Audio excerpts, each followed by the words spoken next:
बिस्मिल्लाहिर्रहमानिर्रहीम। अस्सलाम वालेकुम students. This is doctor Adil और आप देख रहे हैं elite conceptual academy.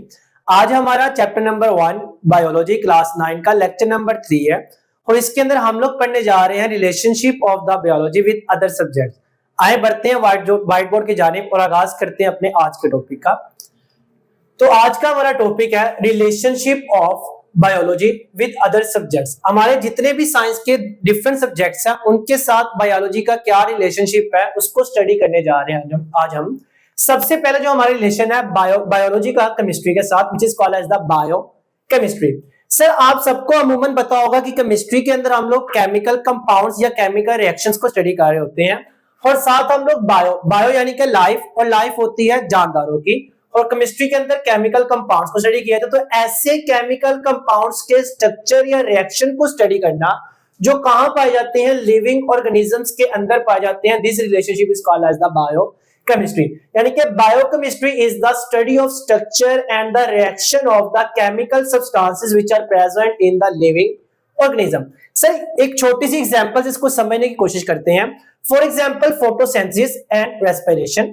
Sir photosynthesis क्या होता है? एक ऐसा प्रोसेस होता है प्लांट्स के अंदर जो वो सूरज की रोशनी और क्लोरोफिल की प्रेजेंस के अंदर कार्बन डाइऑक्साइड और वाटर को मिला के ग्लूकोज यानी कि अपनी फूड को तैयार कर रहे होते हैं। This process called as the photosynthesis. और रेस्पिरेशन एक ऐसा प्रोसेस होता है जो तमाम जानदारों के अंदर होता है जिसके जरिए हम लोग अपने आगे पास हासिल की हुई फूड यानी कि ग्लूकोज को ऑक्सीजन की प्रेजेंस में ब्रेक डाउन कर रहे होते हैं ताकि हम लोग वहां से एनर्जी हासिल कर सके। तो इन दोनों रिएक्शंस को स्टडी करना कि उनके अंदर कौन कौन से केमिकल सब्सटेंसेस और कौन कौन से केमिकल रिएक्शंस हो रहे होते हैं जो कि जानदारों के अंदर पाए जाते हैं, this is called as the biochemistry. तो ऐसे केमिकल रिएक्शंस या ऐसे केमिकल कंपाउंड्स को स्टडी करना जो लिविंग ऑर्गेनिजम्स के अंदर पाए जाते हैं, this relation is called as the biochemistry. आइए बढ़ते हैं अपने आगे पास अगले सब टॉपिक की जानिब, which is the bio physics. यानी कि it is the relationship of the biology and physical principles and physical rules. Sir biophysics के अंदर हम लोग स्टडी कर रहे होते हैं किसको? Principle of the physics. किन के लिए? To biological process. For example rules of lever and rules of motion. कहते हैं जब भी आगे पास कोई भी जानदार हरकत करता है, मोशन कर रहा होता है, तो हम लोग देख रहे हैं कि उसकी मूवमेंट के दौरान फिजिक्स के कौन कौन सी इक्वेशन फॉलो हो रही होती है, कौन कौन से लॉज फॉलो हो रहे होते हैं। तो फिजिक्स के लॉज को एप्लीकेबल करना किसी भी जानदार की मोशन के ऊपर या लिविंग ऑर्गेनिजम्स के कोई भी प्रोसेस के ऊपर, this relationship is called as the bio physics. आपकी बुक ने जिक्र किया हुआ है लेवर का। सर लेवर का कंसेप्ट एक न्यूटन साइंटिस्ट है, न्यूटन ने उसने आगे पास दिया था। उसने कहा था किसी भी चीज को उठाने के लिए जो अगर हम लोग उसको स्ट्रेट उठाएंगे तो हमें फोर्स ज्यादा लगानी पड़ेगी, लेकिन अगर हम लोग एक स्पोर्ट रख के उस सब्सटेंस को उठाने की कोशिश करते हैं और यहाँ पे हम लोग अगर फोर्स लगा के इसको अपवर्ड मूव करवाएंगे तो हमें पहले की निस्बत बहुत कम फोर्स लगानी पड़ेगी और इस चीज में स्टेबिलिटी बहुत ज्यादा होती है। सर इस चीज को कैसे हम लोग एप्लीकेबल कर रहे होते हैं जानदारों में? फॉर एग्जाम्पल मैं कहता हूं कि मैंने कोई चीज को अपवर्ड मूव करना है, तो सर एक तो तरीका है जो हम लोग लेवर के बगैर यानी कि चीज पकड़ी और यूं हम लोग उठाएंगे। This is not a concept of the lever. Lever कहते हैं कि आप लोग इस चीज को सपोर्ट बनाओ और बेंड करो और चीज उठाने के लिए आगे पास इसको यू मूव करवाओ। इसकी वजह से आपकी एल्बो बहुत स्टेबल होगी, आपको फोर्स बहुत कम लगानी पड़ेगी। तो किसी भी जानदार के अंदर किसी भी आगे पास मूवमेंट के दौरान फिजिक्स के किसी प्रिंसिपल को एप्लीकेबल करने के रिलेशनशिप को आप लोग क्या कह रहे होते हो? बायो फिजिक्स कह रहे होते हो। आइए बढ़ते हैं अपने आगे टॉपिक की जानिब, which is called as the bio economics. Sir what is the bio economics? Bio life किन की होती है? जानदारों की। इकोनॉमिक्स हम लोग कह रहे होते हैं the study of the economy, यानी कि मुआशियात की स्टडी करने को हम लोग कह रहे होते हैं इकोनॉमिक्स। तो आगे पास बायो यानी कि लाइफ, जानदारों के आगे पास मुआशी लिहाज से स्टडी करने को हम लोग कह रहे होते हैं बायो इकोनॉमिक्स। तो it is the relationship of the economics and biology in which we study the organisms to economical point of view. Example से समझने की कोशिश करते हैं। अगर आपके पास कोई भी शख्स कोई भी फार्म तैयार करता है, अब फार्म के अंदर वो प्लांट्स को भी ग्रो करवा सकते हैं, किसी एनिमल को भी ग्रो करवा सकते हैं। हम अपनी आसानी के लिए एक फार्म, एनिमल फार्म के आगे पास पोल्ट्री फार्म की एग्जांपल लेते हैं। अब पोल्ट्री फार्म्स के अंदर वो बहुत ज्यादा मुर्गियां यानी कि हेंस को लाके प्रोवाइड करते हैं, आगे पास ग्रो करवा रहा होता है। तो हम लोग देख रहे होते हैं कि जब वो ग्रो कर रहा होता है तो उसमें कॉस्ट कितना लग रहा है और प्रॉफिट वो कितना कमा रहा होता है। तो किसी भी जानदार जिस प्रोसेस के अंदर इस्तेमाल होती है, जिस called as a biological process, और किसी भी बायोलॉजिकल प्रोसेस के अंदर कॉस्ट कितनी लग रही है और वहां से आने वाली आमदन यानी कि प्रॉफिट कितना है, तो सारा कुछ देखने वाली रिलेशनशिप को आप लोग कह रहे होते हैं बायो इकोनॉमिक्स। तो this is all about the bio economics. आगे बढ़ते हैं अपने अगले रिलेशनशिप के जाने, which is called as the computational biology. आगे पास कंप्यूटेशन यानी कि कंप्यूटर के साथ रिलेट कर रहा होता है बायोलॉजी, तो biology plus computer is called as the computational biology. Sir इसके अंदर हम लोग क्या कर रहे होते हैं, यूज कर रहे होते हैं मैथमेटिकल टूल्स को, एल्गोरिदम्स को, कंप्यूटर सिमुलेशन को to understand the biological process. आए कुछ टर्म्स का जिक्र किया हुआ है इसने आपकी बुक के अंदर, हम लोग उन टर्म्स को सीखने की कोशिश करते हैं। Sir what is the mathematical tools, हम कहते हैं कोई भी आपको क्वेश्चन दिया जाए, कोई भी सिनेरियो दिया जाए, आगे पास उनको सोल्व करने के लिए मैथमेटिकल की जो जो टेक्निक्स इस्तेमाल हो रही होती है, this is called as a mathematical tools. For example आप लोग कैलकुलेटर का इस्तेमाल कर रहे होते हो, जितनी भी कैलकुलेशन हो रही होती है, समेशन होगी, सब्सट्रैक्शन होगी, मल्टीप्लिकेशन होगी, ईटीसी। एल्गोरिदम्स क्या होती है, एल्गोरिदम हम लोग प्रोसेसिंग को कह रहे होते हो, यानी कि जब भी हम लोग किसी भी प्रोसेस के दौरान जब इनपुट देते हैं, तो इनपुट लेने के बाद जो प्रोसेस करके आउटपुट हमें गिवन आगे पास दिया जाता है, तो इनपुट के आने पे और आउटपुट के मिलने के दरमियान जो प्रोसेस हो रहा होता है, it is called as the algorithms और computer simulation to understand the biological process.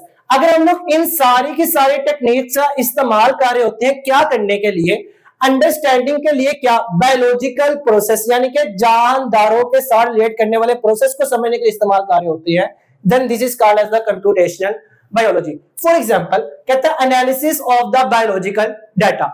आप एक डाटा इकट्ठा करते हो किसी भी आगे पास बायोलॉजिकल प्रोसेस के दौरान, आप लोग मर्दमशुमारी कर सकते हो, पॉपुलेशंस को काउंट करते हो और काउंट करके उसका रिलेशनशिप देखना चाहते हो कि 5 साल पहले कितनी थी, अब कितनी है, आपके पास 5 सालों में कितना चेंज आया, यानी कि कितना इंक्रीज आया या डिक्रीज आ रहा होता है। तो वो एनालिसिस करने के लिए आपको किसका इस्तेमाल करना पड़ता है, आपके पास कंप्यूटर का सहारा लेना पड़ रहा होता है। एक और एग्जांपल है the sequence of the amino acid in a protein. आप लोगों ने अमूमन देखा होगा, पिछले टॉपिक के अंदर भी हम लोगों ने पढ़ा था, what is the protein, it is the biological molecule, एक ऐसा बायो मॉलिक्यूल जो कि हमारी बॉडी के अंदर पाया जाता है, जो कि हमारे बहुत ज्यादा फंक्शंस परफॉर्म कर रहा होता है। और अगर मैं प्रोटीन की बात करूं, सर प्रोटीन किससे मिलकर होता है, प्रोटीन आगे पास कुछ सब यूनिट से मिलकर बना होता है, which is called as the amino acid. Sir इसको समझने के आगे पास एग्जांपल बिल्कुल यूं ही है कि जैसे आप लोगों ने घरों की दीवारें देखी होंगी, वो दीवारें क्या होती है, सर दीवार एक यूनिट नहीं है, बल्कि ये बहुत छोटे छोटे यूनिट यानी कि ईंटों से मिलकर बना होता है। इसी तरह हमारे पास प्रोटीन एक बहुत कम्प्लेक्स और बड़ा मॉलिक्यूल होता है, ये छोटे छोटे यूनिट से मिलकर बना होता है, which is called as the amino acids. लेकिन हर एक प्रोटीन के अंदर अमाइनो एसिड का क्या होता है, स्पेसिफिक या आपके पास पर्टिकुलर सीक्वेंस होता है। हर एक प्रोटीन के अंदर जो पर्टिकुलर सीक्वेंस होता है उसको कैलकुलेट करने के लिए हम लोग क्या करते हैं, आगे पास कंप्यूटर की टेक्नोलॉजी और मशीन्स का इस्तेमाल कर रहे होते हैं। तो ह्यूमंस के अंदर या किसी जानदार के अंदर पाए जाने वाली प्रोटीन के अंदर अमाइनो एसिड के सीक्वेंस को देखना by the use of the techniques of the computer, this branch is called as the computational biology. तो this is for the computational biology. उम्मीद है आपको समझ आई होगी। आगे बढ़ते हैं अपने आगे biogeography. What is the biogeography? Geography हम लोग कह रहे होते हैं this is the distribution of the living organisms in geographical area. हमें पता है कि आगे पास इस जमीन के ऊपर कई जगह के ऊपर जानदार वजूद हैं, तो किस किस एरिया के ऊपर कौन कौन सी स्पीशीज और कितनी कितनी तादाद के अंदर पाई जाती है, इन सब को स्टडी करना, डिस्ट्रीब्यूशन को देखना क्या कहलाता है, आपके पास बायो जियोग्राफी कहलाता है।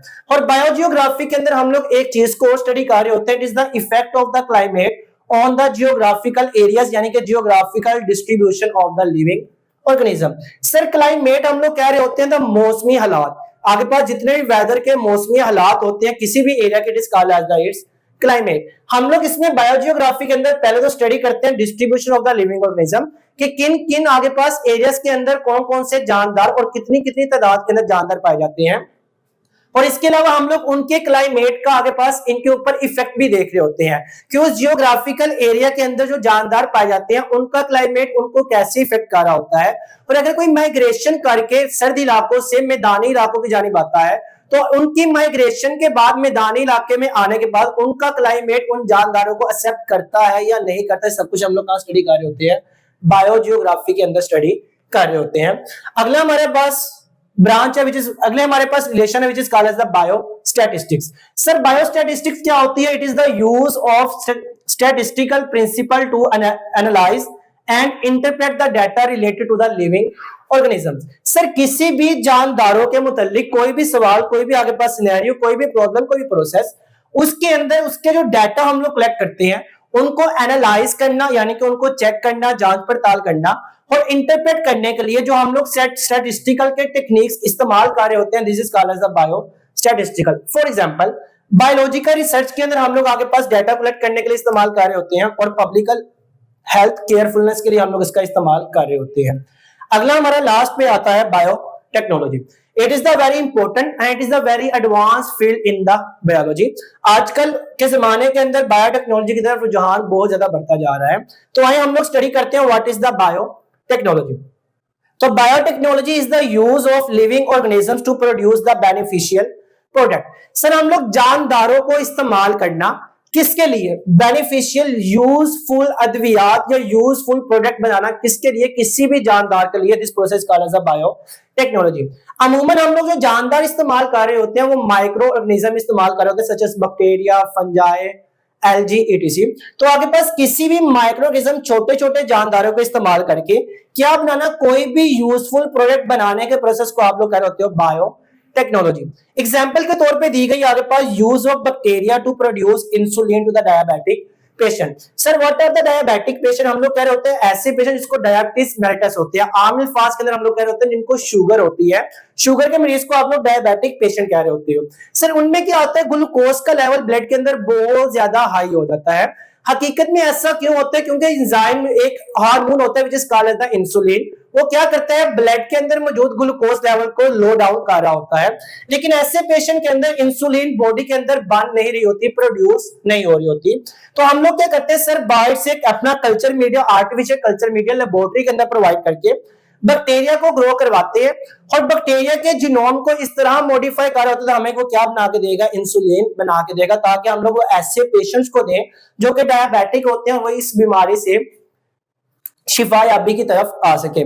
तो बैक्टीरिया को इस्तेमाल करना ताकि क्या बनाए? इंसुलिन, एक ऐसे पेशेंट्स के लिए जो उनके लिए बहुत ज्यादा बेनिफिशियल हो। This process called as the biotechnology. This is our today topic. उम्मीद है आपको समझ आ चुकी होगी। मिलते हैं अगली वीडियो तक, तब तक के लिए अल्लाह हाफिज।